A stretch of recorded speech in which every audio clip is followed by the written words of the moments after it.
Blimey, is that what I actually look like? Reflections.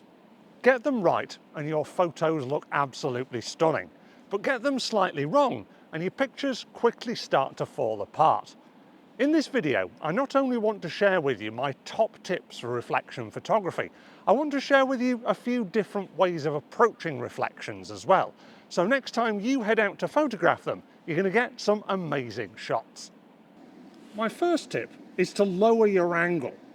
Creating less distance between your camera's sensor and the reflective surface will not only bring the reflection more into prominence in your frame, it will also help you to create much more balanced and dynamic compositions.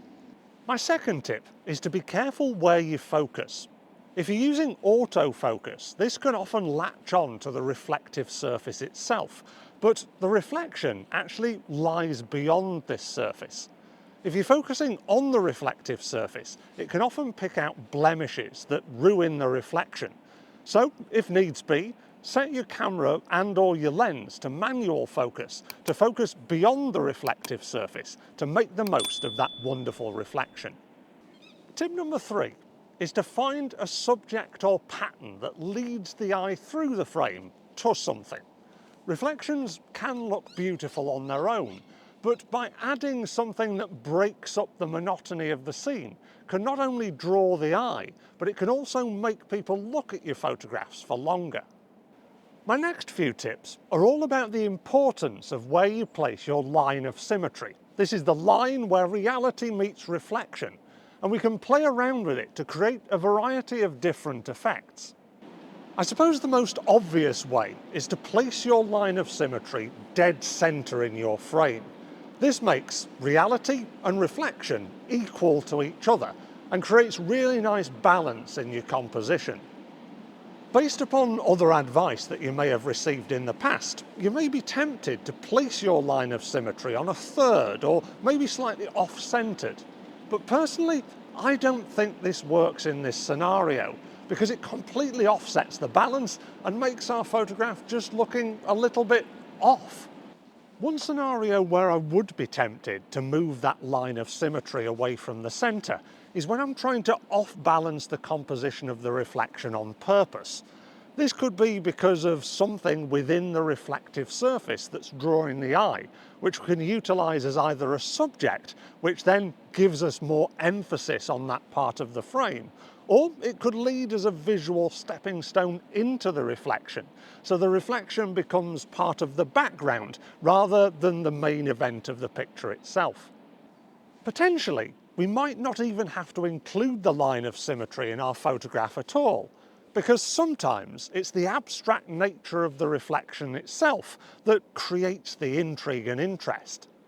As long as you keep an eye out for those patterns and subjects that draw our eye through the frame, you could potentially introduce ripples on the water's surface or raindrops on a window just to create that abstract effect and really add an extra edge to your reflection photographs. Ultimately, when it comes to deciding where to place the line of symmetry in your shots, ask yourself where you want the most emphasis to be placed. If you want the emphasis to be placed on the balance of the reflection with reality, then place it in the center. If you want to offset that balance by something in the foreground, then place it off-center and place the emphasis on that subject or stepping stone.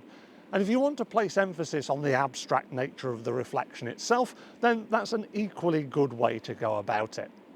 Sometimes you might get to that perfect reflective location and realize that your reflective surface isn't actually reflective because of movement in water. In which case, then I would recommend using one of these, a neutral density filter. These block out light from coming into your lens to allow you to extend your shutter speed. This will blur out any movement on the water's surface and allow you to still see those reflections. They won't be as pristine as they would be on a still day, but at least you're still getting something and you've not wasted a trip. Sometimes it might be what lies beyond the reflective surface that you actually want to photograph. The reflection itself might be getting in the way. In which case you're going to need one of these, a circular polarizing filter. These refract or bend reflected light, getting rid of that sheen from reflective surfaces. These things can be great at getting rid of your own annoying reflection from an otherwise perfect composition, and they also have the effect of darkening blue skies as they refract that annoying reflected light off particles in the atmosphere. So there you have it. Hopefully these tips will help you next time you head out with your camera to take reflection photographs, to make the best decisions and also go away with some fantastic shots. If you've enjoyed this video, and if you've made it to this point, hopefully you have, then please give it a like to help me to share the channel with other people. And also subscribe if you haven't already, because I release videos just like this every Sunday. But until that next video comes out, make sure that you watch this one next to take your photography learning further. Thank you very much for watching. I'll see you again soon. Bye for now.